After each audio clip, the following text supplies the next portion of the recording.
Hey, what's up, guys? You're listening to the Venture Mentality Podcast, and I'm your host, Jake O'Connor.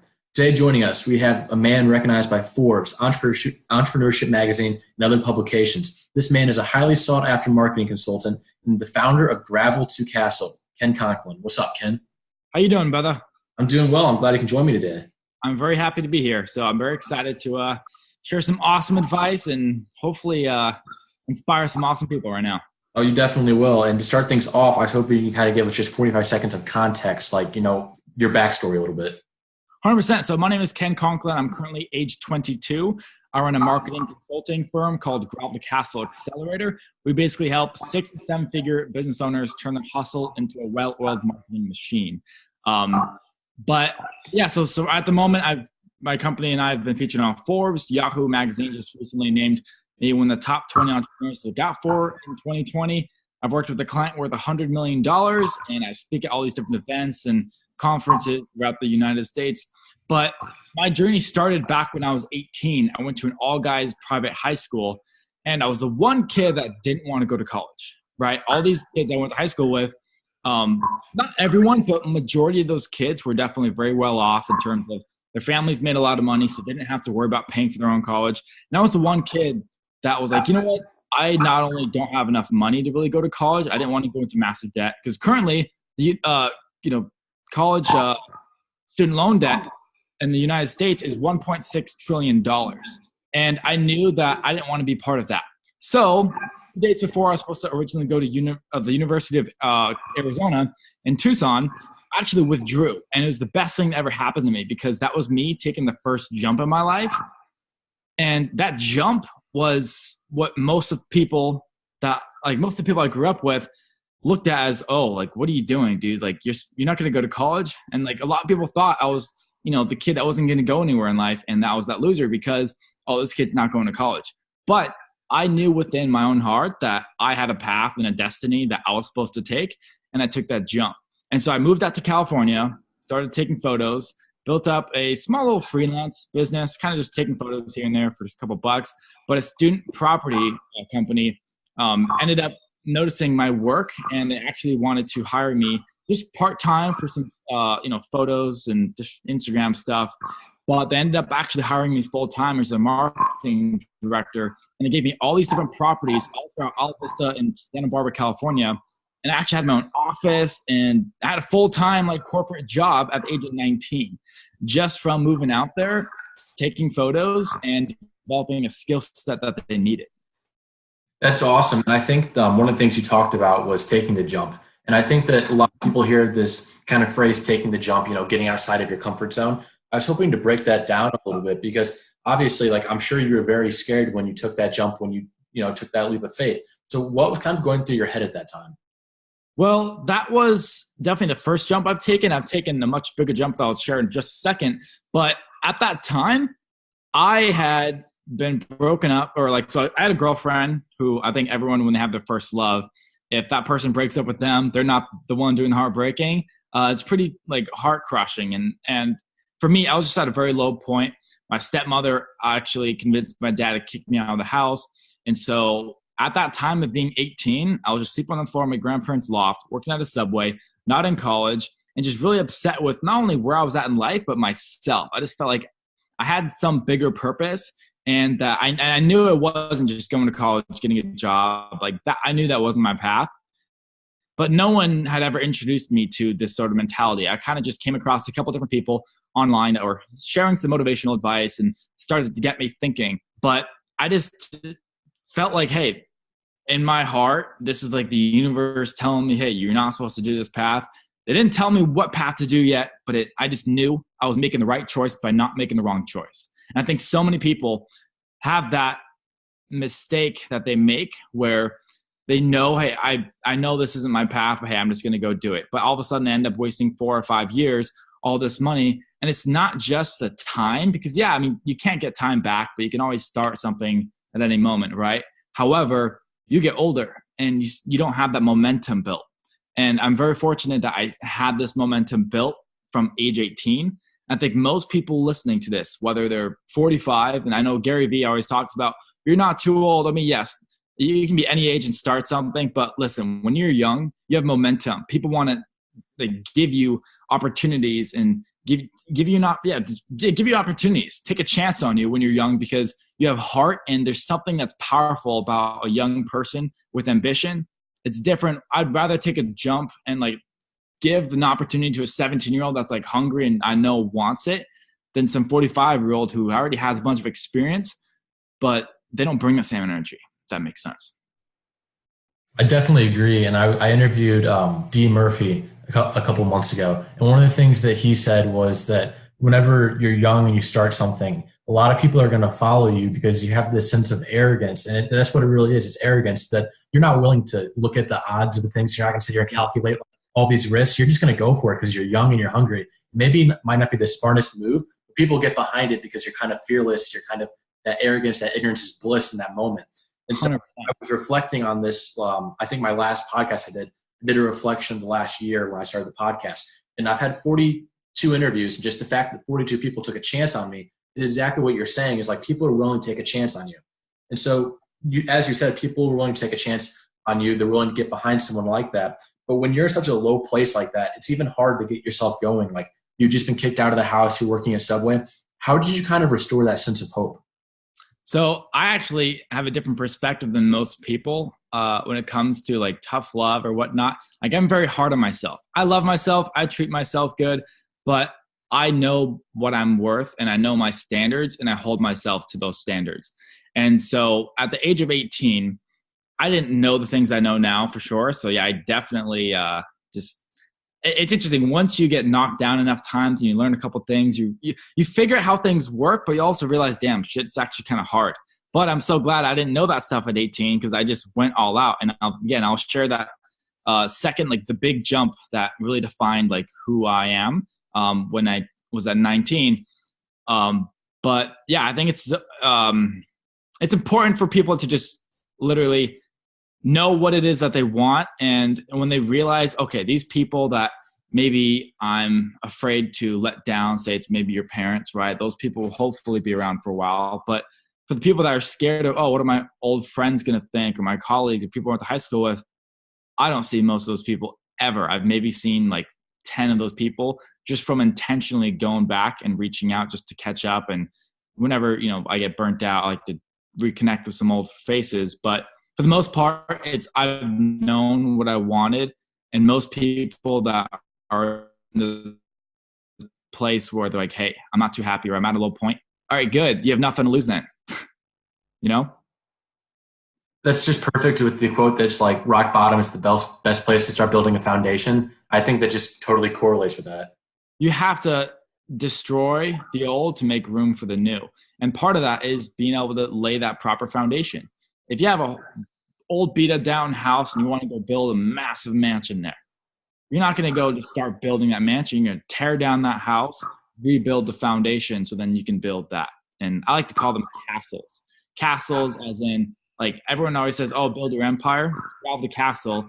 The name actually came from this song by Mac Miller, who it was like one of my favorite artists. And it's too bad that he passed away, because that's actually someone that helped me get through that hard time when I was 18. Like, I literally was so broken down, especially with the girlfriend experience. But just with who I was, and I listened to Mac Miller and his Good AM album, he had a song called When in Rome, and there's a lyric that says, came up from the gravel to the motherfucking castle. And that always stuck with me. And that name, Gravel Castle, just kind of always, that was kind of like a mentality and just a way of looking at life. And that morphed into what it is that, I built today. Yeah, exactly. Everyone has like these little things that they hold on to that they can kind of push through. Like, we always hear the different sayings that people have. And I think that it's really whatever you need to tell yourself to keep in your head to keep yourself going. I think that's kind of what maybe Gravel to Castle is to you. Yeah. And so I have like two life meant quotes I live by, and both actually came from Mac Miller, which is awesome. So there's one, so the more you do, the less you wait is like a big mentality I have. And that basically means if something takes 1,000 hours, you can spread that 1,000 hours throughout the duration of 2 months, 2 years, or never. I've always had the mentality of, okay, great. If I have this challenge or this obstacle or this thing I need to do right in front of me, and I know it's going to take a while, all right, cool. I'm going to be patient in the sense of I know that I can't expect it to take 2 seconds if it literally has to take, X amount of hours. But that doesn't mean I go put it off and start procrastinating. I start executing and climbing away and getting that done. I think most people need to have that mentality. But then also, too, you set the tone for your true worth. And that's basically what Grow Out the Castle means, is the journey to becoming something better. And as I have been fortunate enough to have, and by fortunate, I mean like by working hard and having, things expand, but I've reached a lot of goals that I wanted to reach when I was younger. But as soon as I realized like I hit those benchmarks, then all of a sudden you realize that's your new gravel, because you're always wanting to grow. So every single time you hit a new benchmark, like you raise your standard. And by that, that's also you raising what is your castle. Just because you run a business, you have some clients and you're no longer having to work for someone else, well, there's an empire you can build, or you can go change 1 million lives, or you can go be seen by X amount of people, or do this, have this sort of impact in the world. That is what I think most people need to realize, is just because you can reach one goal, that doesn't mean you make it. All of a sudden, cool. And it's all your own journey, It's like, it doesn't matter what anyone else is doing, it's what your own ascension path is. That makes so much sense. I'm glad you brought it down. And what you said reminded me of a Tony Robbins quote. He says that the greatest human need is to stay in alignment with our standards. So how do you think like you go about setting a standard? Because I think a lot of people are kind of just floating through life and they don't realize that they have low standards set and it's affecting their life. Well, just like that quote with, you're the average of the 5 people you're around. Because of that, I actually don't surround myself with too many people if I don't have like the right energy around me. Like where I live right now, I have 2 of my really good best friends, really good friends that I see every day, and we constantly work on the stuff because we're all, alignment with where we're wanting to go. But I don't like hang out with anyone other than those people for the most part throughout my week, because I don't want to have the wrong energy or whatever. And when it comes to setting your standards, it's realizing, okay, this is what I want to achieve. This is who I want to become, or this is how I want to be operating in the world. I definitely think that what you consume, whether it's content-wise, the people you're around, what you say out loud, there's some different activities that I actually did, or exercises that actually shaped me and like developed the mindset I have today. That is now just my DNA, my programming. But before, it was me like intentionally trying to get myself to memorize certain things. Like I remember I wrote with a Sharpie along my entire bedroom frame to like the door to my bedroom in college, or when I moved out to Santa Barbara originally. I say college because there was a bunch of college kids around, and but the whole point is like, so when I lived in Santa Barbara, I wrote on the bedroom frame like a bunch of quotes and all these different things I wanted to live by. And I probably seemed like a crazy person to my housemates, but this was me actually like literally every time I walked into my bedroom door, I'd like read a quick little quote, or just like look at my frame for a couple minutes and just see all these things. And all of a sudden the same exact quotes being read over and over again, all of a sudden raised my standards, and it developed the DNA that I needed to, have. Absolutely. I think that people might not realize that what they're consuming, like they might be sitting there reading something negative and they're like, it doesn't really matter that it's negative. I'll just be positive anyway. But I don't think they realize the little mental shifts that are being made in their head. Yeah. And those exercises. So I'll get back to my timeline. At 18, I moved out to Santa Barbara, right? I started taking photos, became the marketing director at the property management company. And at that time, I decided to start taking a couple marketing classes at the Santa Barbara college that was nearby. And so I didn't have the mentality of, I'm going to go get a degree, but I wanted to take some classes just because I didn't know anything to do. Like I literally just moved out there, started taking some photos and all that. And so I was taking some marketing classes. But the funny thing is, I was literally learning more just by researching online and also working at that job by actually being in the trenches than I did actually, being in a couple classes. And the fact is, they hired me at 19 to be the marketing director before I had a degree. Not only was age an issue, but also I didn't have a degree. I just had heart, a work ethic, and somewhat of a skill set that they saw could be expanded. And so the big jump in my life that actually defined my journey and like who I am today was November 5th of 2016.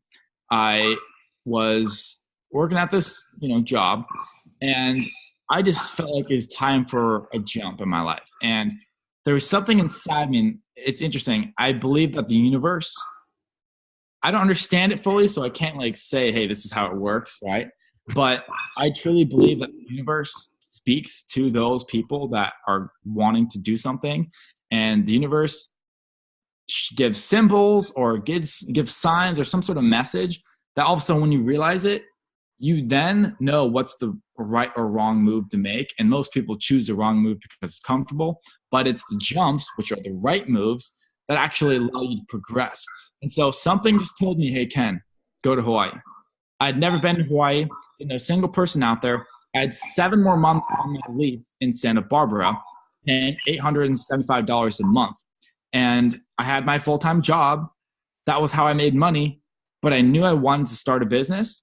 And then I knew that I just needed to have a big shift in my life. I knew that I needed to take a jump to, one, like write my story, but then 2, just, build that momentum. And so literally I called my best friend and was like, hey, can you go take me to LAX? And he's like, why? I'm like, I'm going to go to Hawaii. And long story short, I literally did that. And I took the flight out there one way, landed, didn't know a single person out there. It was noon that Saturday. So it was November 6th of 2016. And I literally was like, all right, cool. I need to go find a place to live.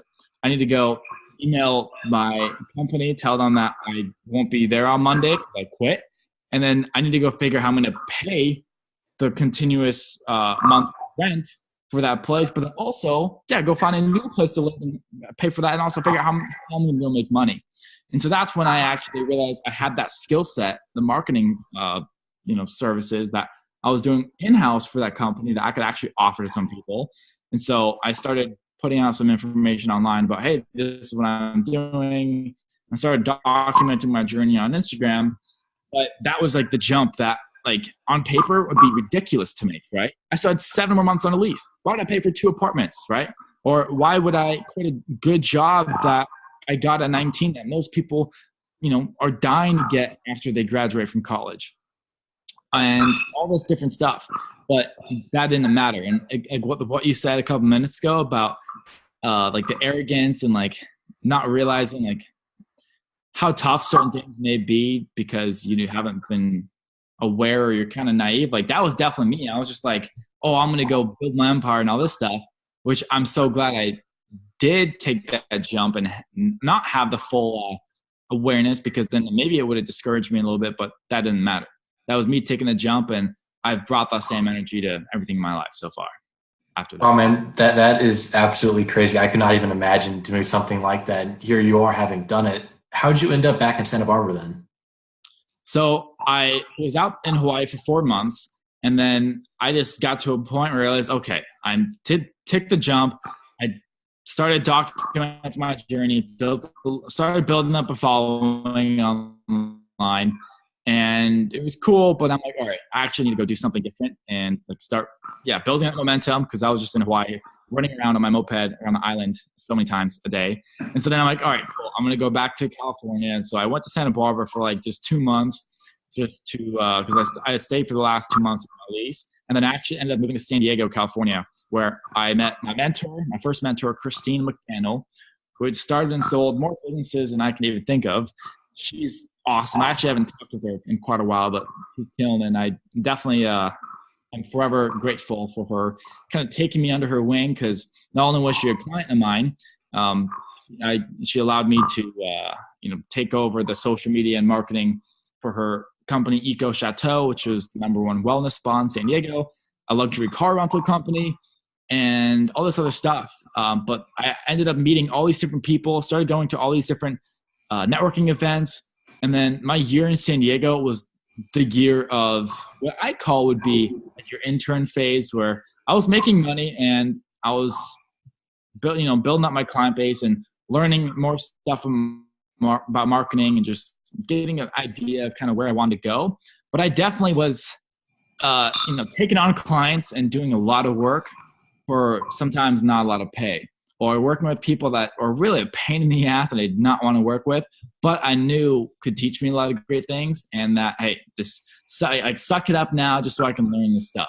And so being in San Diego and taking that jump of, all right, I need to dedicate my time. And this is when I was 19/20, when all the people I knew and were friends with back in Santa Barbara or even Arizona, right? They're partying, having fun, living life. Here I was going to WeWork every day, like dressing up in a suit sometimes. We're going to client meetings, and it was not fun, but this was me sacrificing. And that's how I definitely learned a lot of the things that I currently use in an application and actually deliver to clients today. I think one of the important things you mentioned was that you had a mentor. And I think that a lot of people looking to do big things, I think even if you're looking to just get a regular corporate job, I think mentorships are really important. What is maybe something important that you took away from yours? Well, Christine McDaniel told me, she always reminded me, fastest way to the cash, because I always had these big ideas. I'm like, oh, I want to do this. And I definitely am a creative person, so that's like my flow. However, she made me realize, look, that's great. You can have ideas, but one, you got to execute. But then two, if say you're going to start a fitness consulting business, yeah, you can think about doing all these workout plans, and you can think about these different like boot camps you can take people through. But what's the fastest way to the cash that's going to start bringing in money so that way you can actually support yourself and not have to worry about those finances? Well, maybe you could just get a couple clients doing some, personal coaching or training or whatever. Cool. That's the fastest way to the cash in that necessarily not like area. That doesn't mean go work on all these workout plans like 24/7 and all this stuff. That means do this and then put a little bit of time into this other area so that it can also expand. So that for me was like, okay, the fastest way to the cash was go get some clients for some photography services, video production, or just social media management, all that at the time when I was 19/20. And so that's probably the most important thing that I think I learned for me where I was at. But then two, that I think a lot of people when they're just starting need to hear as well. So then you took over doing some marketing things for her. And then after that point, you started Gravel to Castle, or when did that kind of come along? Well, Gravel to Castle has been the one business I've had. And what the offering's always been different. It's always been marketing related, but I've had different like services or processes. At the current time that we are talking, we have 3 different offerings within Gravel to Castle. So like Gravel to Castle is just like the brand, but like the Gravel to Castle Accelerator is like the whole entire like business. And so we have a training program that basically teaches the 5 pillars of business, which are creating an offer, dialing in your positioning, your marketing, sales, and systems. So I have that training program that sometimes students will go enroll into and learn and go at their own pace. I have an actual consulting process I take people through, which is 6 weeks. So I basically help them dial in each of those pillars. And then I also have a funnel build service. So it's definitely an agency model, but then also an educational model, and then also like kind of the consulting coaching stuff. And at the time back then, yeah, I was a creative person. So I had this skill set. So I'd offer my time in exchange for people getting some awesome content. I don't do that now. Actually, I do a little bit actually, just because it's fun. I actually do have one client about to go to see in San Diego. So that's another cool thing, right? So I built up a great clientele and just great network of friends that are definitely a lot older than me, but like they're people that I like being around and are good people and they're running their business. And not everyone has a giant empire, right? But it's just the fact that you can talk about some of the same struggles that you deal with when you're running a business, or just talk about the same sort of ideas. Like I don't really have any friends that aren't entrepreneurs or business owners because there's nothing for me to really talk about. Even when I go back home and sometimes visit some old friends or family members, it's like I'll ask them, hey, so like, tell me what's new. They'll be like, same old, same old. And like literally that pisses me off when I hear that. It's like, are you kidding me? Like that's how you want to live your life? Same old, same old? Like, no, if I do the same thing for 3 days in a row, I go crazy. I definitely feel that. And I think that it's so vital to network. Like some of my favorite interviews have been the people that I continue to talk to, like after we get done, maybe it's a week, maybe it's a month later, maybe it's 6 months later. But the people that follow up and continue to like just exchange conversations, exchange favors with each other, that's always my favorite. And I think that people need to really value networking because you never know when you talk to someone, if they could be your next job opportunity, they could have something in store for you that you can help them with. Like networking is so vital. Yeah. And I believe because with my journey, because I live in Southern California, right? And I consistently talk to a lot of the people that, like a lot of people come and gone in my life for sure. For the most part, positive. Like people just move on, or like they move locations, or you just stop talking to someone because you both get busy.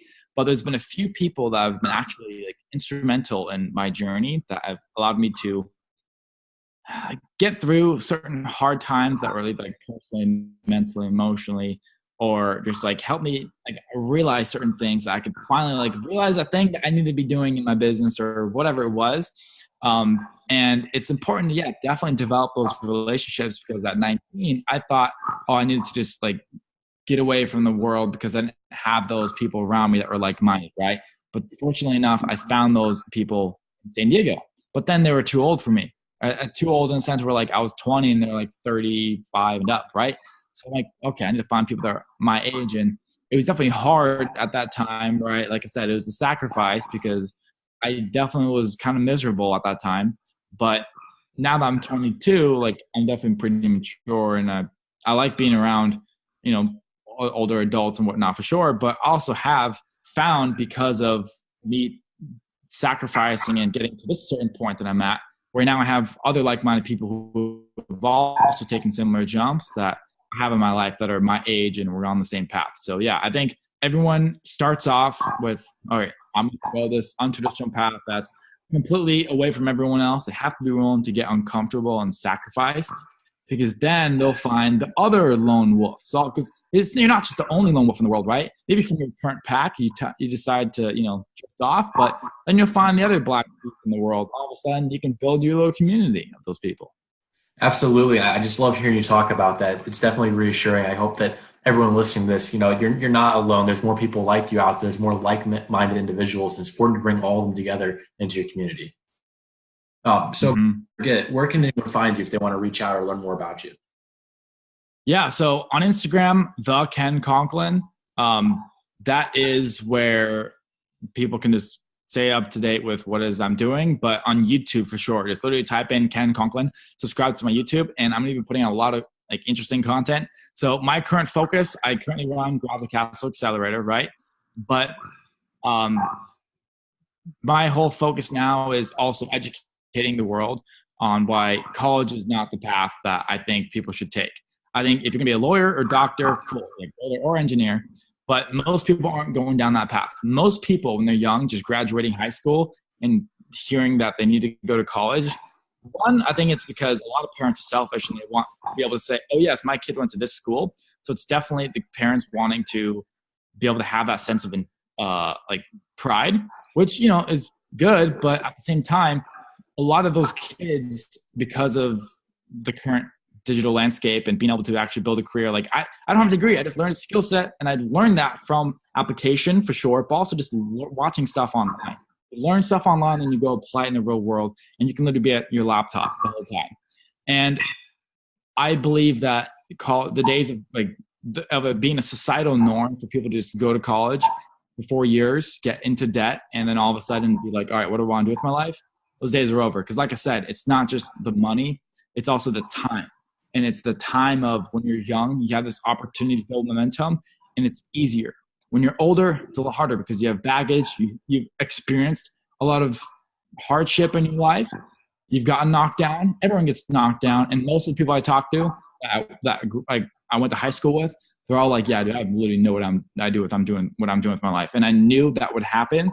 And I knew pretty much every single thing I kind of have experienced or realized at this age. I kind of had the idea, I'm going to be quiet, but I know this is exactly what's going to happen. And now it's me realizing, okay, I have an obligation to actually step up and like go to war with these colleges and like the whole entire society of people that say, oh, you need to do this, and bring awareness of the statistics that, we're $1.6 trillion in student loan debt, but also too, 1 out of 6 people are in debt. And then 1 out of 3 I forgot the statistic for the one that's like, for people that have a student loan balance of over $100,000. But the point is, like, people can go do their research and realize that, oh, damn, maybe there's another path, and they should at least take into consideration that they should go look around for what the other path is. Yeah, a lot of people that I've interviewed have had the same kind of philosophy about it. But with that being said, I know we're running out of time, so I've got one last question for you. First, I want to give you a little bit of background. So when you die, the only thing that matters is the difference that you made and the impact that you had. So that being said, what difference or what impact are you looking to have made? Yeah, legacy is the thing that I think about every single day. And my legacy and my life purpose is setting the tone for the next generation. So I will definitely go down as being remembered as the person who decided to take that stand and help not just spread a message, but also help other people become those leaders who can then spread their own messages. And it's like a domino effect. And so, yeah, I definitely plan on setting the tone for the next generation. That's going to be my legacy.